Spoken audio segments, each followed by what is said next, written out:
Texas school shooter's dad. He should have just killed me. So the father of the 18-year-old gunman who killed 21 people at an elementary school in Uvalde, Texas, this week wants the world to know he's sorry.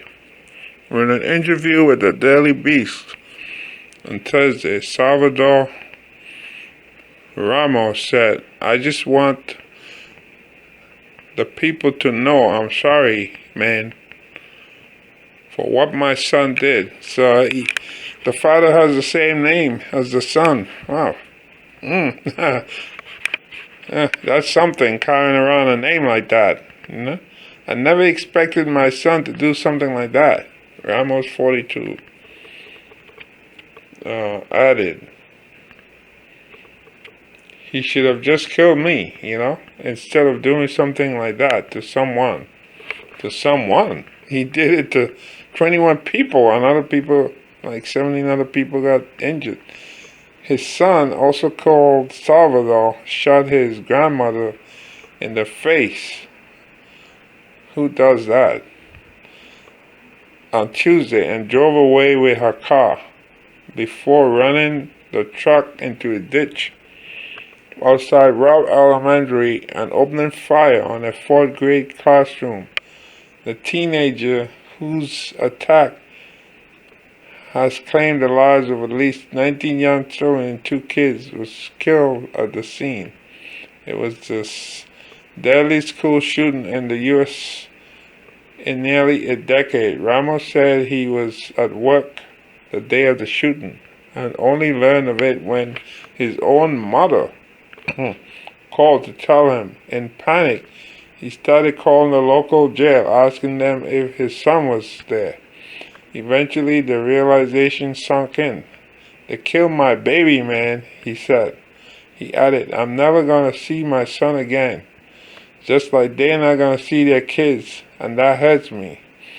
The Daily Beast spoke with Ramos on the porch of his girlfriend's home east of Uvalde, where he has been living for several years. The house and the bushes outside were adorned with blue and white streamers for a graduating senior. At times, the tough-spoken Texan broke into tears. The details of his son's attack were horrifying. According to authorities, he purchased 2 rifles and 375 rounds of ammunition in the lead-up to the massacre, and barricaded himself inside the classroom for over an hour. One student recalled him telling the children in the classroom, "It's time to die." Despite the horrific slaughter he carried out Tuesday, Ramos insisted that his son was a good person. How can he be good? I mean, really, who's talked to himself? He claimed to have no idea why his son became so violent or why he chose to target the school. Well, that's not really true, because his own mother said he was very aggressive. It's just they never followed through with that. But he said he did notice one change in his son in recent months: a pair of boxing gloves he had purchased and started testing out at a local park. "I said, mijo, one day somebody's gonna kick your ass," Ramos recalled. "I started seeing different changes in him like that." The younger Ramos reportedly had a poor relationship with his mother and had dropped out of high school ahead of his graduation this year. His father admitted he had not spent much time with him lately because he was employed outside Uvalde. He digs holes around utility poles for inspection, and because of the pandemic, his own mother was suffering from cancer, Ramos said, and he could not risk being exposed to the coronavirus. He added that his son grew frustrated with the COVID precautions about a month ago and refused to speak to him. Ramos has not seen him since. So all this, and he didn't see anything wrong with his son. I mean, come on. And his son is not the only one who's affected by or was affected by COVID. A lot of people were, and they didn't go out and shoot people. My mom tells me he probably would have shot me too, because he would always say I didn't love him, he told the Daily Beast. Ramos also faulted the boy's mother, Adriana Reyes, for not buying him more school supplies and clothes. So why didn't he buy it? I mean, really, you faulting the mother. Well, what kind of job does the mother have? Could she afford that? For not buying him more school supplies and clothes. Come on, mister. You faulting the mother of your son. If you think the mother didn't, then you should have bought them. He said his son was bullied at school for wearing the same high-water jeans every day, and that this was the reason he ultimately dropped out. Attempts to reach Reyes for comment this week were unsuccessful. Former classmates and families confirmed that the younger Ramos had been bullied in middle school for a speech impediment, but some former co-workers and others who knew him said Ramos had an aggressive streak, and his internet history pointed to someone all too happy to descend into twisted boasting about guns and mass bloodshed. A high school classmate told the Washington Post she had seen Ramos engage in multiple fistfights, and a former co-worker told the Daily Beast he was inclined toward harassing women he worked with. Wow.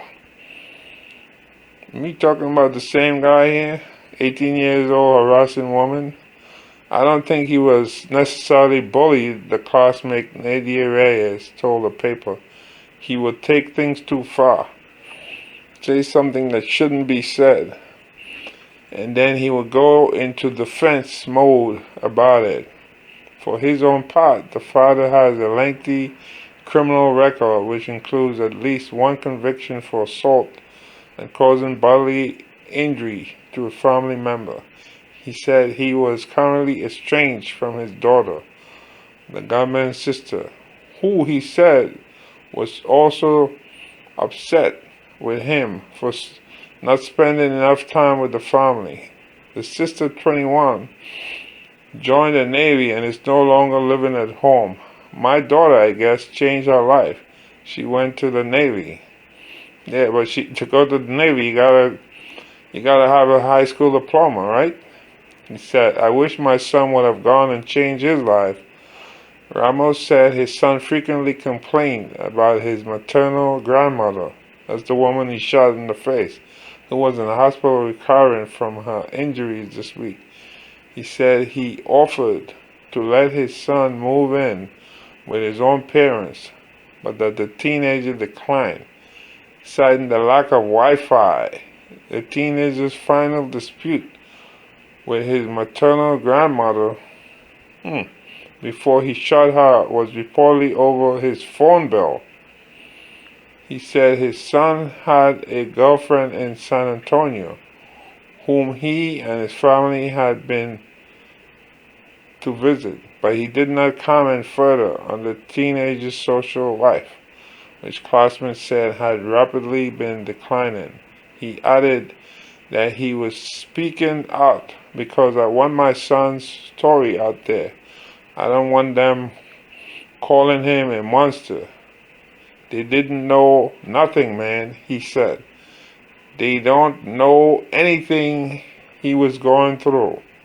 What the hell can he have been going through that other people didn't go through, right?